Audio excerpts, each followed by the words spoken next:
Hey, what is up, ladies and gentlemen? My name is Griefdrums, and today we are back over on Rainbow Six, specifically talking defending.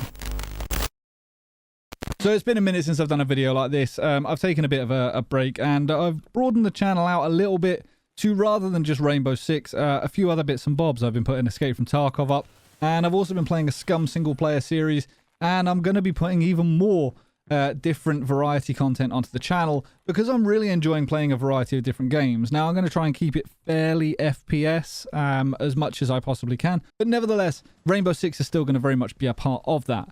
Now today I wanted to break down defending specifically. This is the easier side of things. I think defending is a lot easier than attacking, let's say, because you have so much advantage as a defender. And what I wanted to do today is I wanted to break down a few bits of information that I think will help you in the future when you're on the defense. So the first thing we're going to discuss today is overpeaking and whether you need to do it on defense. Now, the game has morphed a little bit. The game has continually changed over the years that it's been out, and the metas have shifted. And let's be real, swinging every single corner is 9 times out of 10 the play. Certainly in high elo, it's a case of peak or get peaked. And if you are the one that's peaking, you inherently have an advantage 90% of the time because you are catching people out.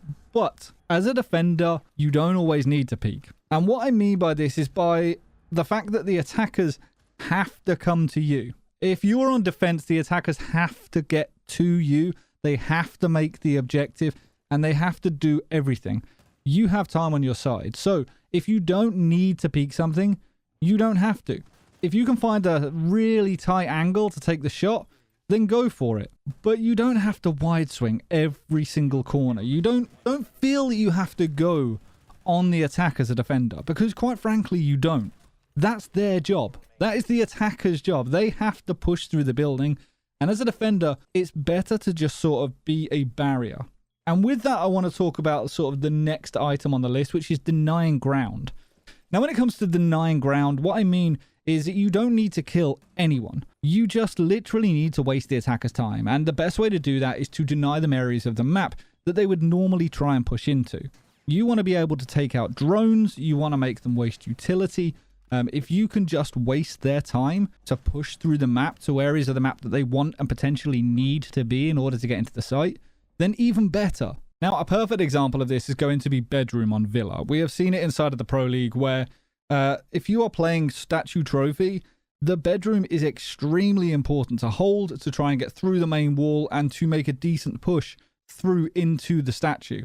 Now, in Pro League, what we see is we have seen lots of people in the past invest so much utility, certainly with Jaeger in his old state where he could take out 3 different devices per ADS. They would chuck him inside of the closet and they would reinforce this and they would allow him to play behind shields and play very, very aggro on the master bedroom.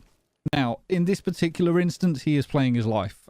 This isn't the best example of denying ground and falling back, but the Jaeger or whoever is sat in there, whether it's a Jaeger or a Wamai or whatever, they are there to deny ground. They stop the push into closet, they stop the push into the master bedroom, and they make it very, very difficult for anybody to move them out. Now, by doing that, they aren't even in the master bedroom. But a crossfire between that and the doorway from the master bedroom means that nobody can get in. But if you can't get in as an attacker, you can't do your job. If you're playing as Thermite or Ace, you know, Ace goes ahead and throws his Selmas onto the wall, and Jaeger or Wamai or whoever is inside of the closet can go ahead and just shoot them off. It's going to make it an absolute nightmare. It's going to slow the attack down, and instead it's going to force them to prioritize on something completely different, which is not clearing the master bedroom and opening the main wall. It's instead trying to clear the closet first.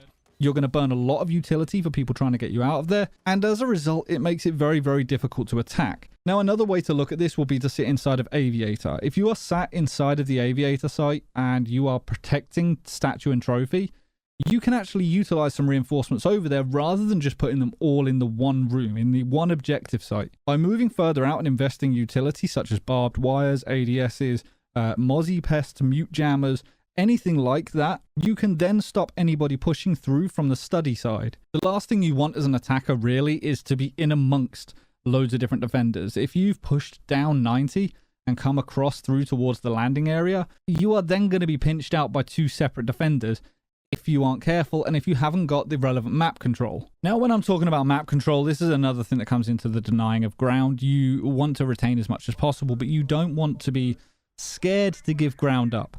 At the end of the day, your life is more valuable than a specific room. If you can fall away and actually survive that engagement, you can live to fight another day, which is extremely important inside of this game and can make a huge difference in winning and losing rounds. If you can shoot out a couple of drones and then fall back and relocate, they then need to re-drone that.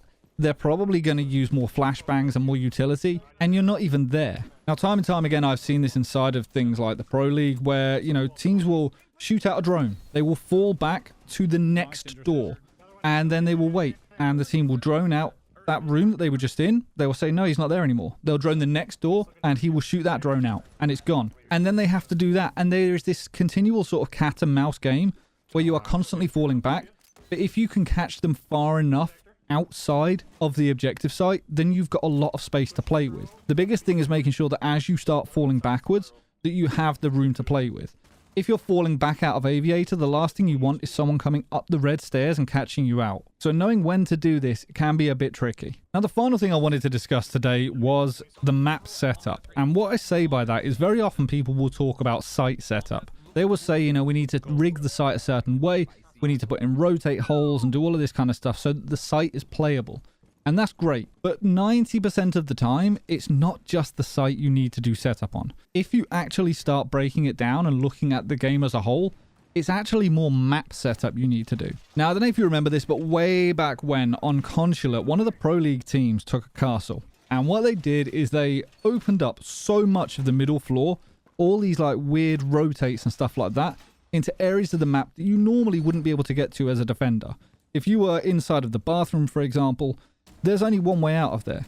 So what they did is they actually opened up through towards benches and they castled off, you know, various different double doors, not only to waste utility, but to reorganize the map and re-establish the routes that you could go.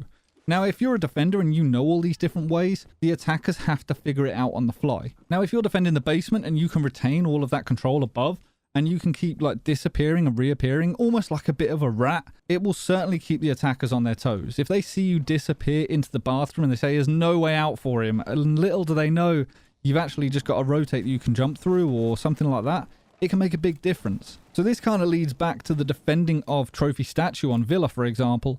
If you're inside of Aviator, you can have all sorts of reinforcements set up, and you can invest all of these Kapkan traps, frost mats, whatever it is you're running. And before someone says it, yes, Kapkan and Frost are actually pretty viable, and I'm going to get to that in a completely separate video. But trust me on this, both of them are pretty viable right now. But when it comes to the setup, one thing you do need to be careful of is that once the round has started, the round has actually started. That doesn't mean you've got another 45 seconds to continue setup, unless you are doing it knowing full well that you are extremely exposed. With ranked being what it is and with siege being what it is, you can guarantee there is going to be an Ash main on the other team who is already the majority of the way to site. They are on their way. They have sent it and they have yeeted in through a window as a Maru. You've got to be prepared for that. If you're still there reinforcing, you are definitely leaving yourself open to death now. One thing I have found, though, is that since the change of reinforcements, where there is now a pool instead of just individual reinforcements for people, not every team is utilizing all of them, or vice versa. They're using all of them in one area of the map and not communicating this. So it kind of comes back to, again, I would advocate playing with a team, or at least having, you know, majority control over sites that you're going to and stuff by playing with 2 others. If you've got 3 of you, you get the votes. You get the majority vote on pretty much everything, and it can be a massive, massive game changer. I've been fortunate enough to pretty much just play in 5 stacks for 90%, if not more, of my siege career.